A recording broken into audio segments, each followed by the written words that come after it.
Ici c'est Madrino. Dans cette vidéo, je partage avec toi les habitudes que tu pourras mettre en place pour gérer les 24 heures que tu possèdes pendant une journée. Vous savez, que tu sois riche, que tu sois pauvre, que tu sois en train d'évoluer dans des projets, que tu sois en train de reculer, que tu sois en train de stagner sur place, dans toute une journée, nous avons 24 heures. Et qu'est-ce qui nous diffère dans cette journée? C'est la manière de gérer ces 24 heures-là. C'est pourquoi dans cette vidéo, je vais partager avec toi quelques habitudes que tu pourras mettre en place pour pouvoir bien gérer tes 24 heures, parce que tu peux pas te lever un bon matin avec cette humeur de mal passer ta journée. Il y a un adage qui dit, si tu commences très bien ta journée, tu finiras très bien aussi ta journée avec du sourire sur les lèvres. Tandis que dans le cas contraire, si tu commences très mal ta journée, alors ta journée risque mal finir. C'est pourquoi je te demande de bien commencer ta journée afin que tu puisses profiter de cette journée, afin que tu puisses accomplir des choses durant toute cette journée. C'est pourquoi dans cette vidéo, sans toutefois tarder, nous allons commencer avec le premier point qui est de fixer les objectifs chaque matin quand tu te réveilles, quand tu sors du lit. Cette journée, qu'est-ce que je vais faire de cette journée? Est-ce que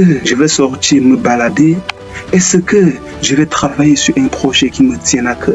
Est-ce que tu dois te poser autant de questions afin que tu puisses faire de cette journée un chef-d'œuvre. Te fixer des objectifs ici, c'est d'établir une liste prioritaire des activités que tu pourras mener qui vont te permettre de faire un pas vers tes objectifs, vers tes rêves, vers la réalisation de tes rêves. Alors, après avoir fixé les objectifs, les priorités que tu vas accomplir durant cette journée, je te demande de planifier ça par ordre. Quelle est l'activité que je vais mener en première position? Quelle est l'activité suivante? Quelle est l'activité qui suit? Ainsi de suite. Tu dois planifier parce que tu ne dois pas faire ces activités en désordre. Par exemple, tu te fixes les objectifs d'aller au marché, de lire un livre. Tu fais tout ça en désordre au même moment. C'est pas bon. Tu dois prendre un bloc-notes. Tu essaies de noter tout ça dans ce bloc-notes-là pour que tu puisses t'organiser, parce que tu peux vraiment avoir les priorités de ta journée, mais si tu n'es pas organisé, si tout ça se fait en désordre, je t'assure que tu vas jamais réaliser un de ces priorités-là,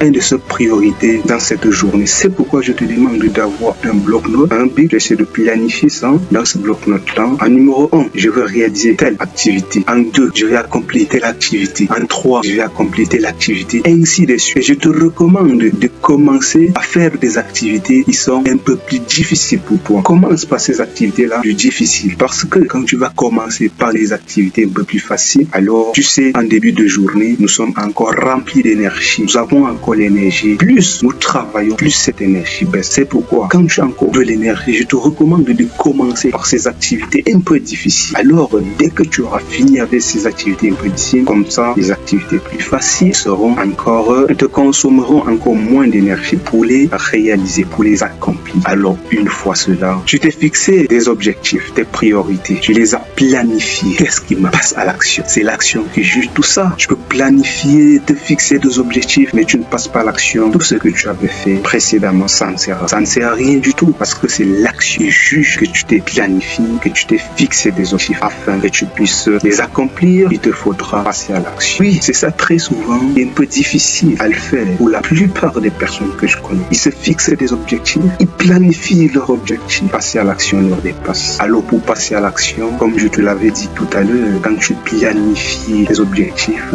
de commencer par les activités qui te semblent un peu difficiles, qui te consomment plus d'énergie, tu dois commencer par les accomplir. Oui, passer à l'action nécessite de motivation, nécessite une certaine énergie. Oui, passer à l'action. Passer à l'action, c'est d'ailleurs ça qui fait la différence entre le riche et le pauvre. Les gens qui avancent, les gens qui reculent et les gens qui stagnent. Je vais d'abord partager avec vous une citation d'un auteur anonyme que j'ai déjà oublié le nom, désolé. Il dit que le riche, quand il trouve l'occasion, il se jette dessus, il passe directement à l'action. Tandis que le pauvre, quand il rencontre une occasion, lui, il réfléchit d'abord. À force de réfléchir, le temps passe. Et à force, et le temps passe, et vous savez, quand le temps passe, vous êtes en train de rater l'occasion, en fait, en quelque sorte. Et dès que vous ratez l'occasion, cela peut ne plus se présenter pour la deuxième. Donc c'est pourquoi je vous demande, dès que l'occasion se présente devant, saisissez, passez directement directement à l'action. Ne restez pas sur place en train d'y réfléchir. À force de réfléchir,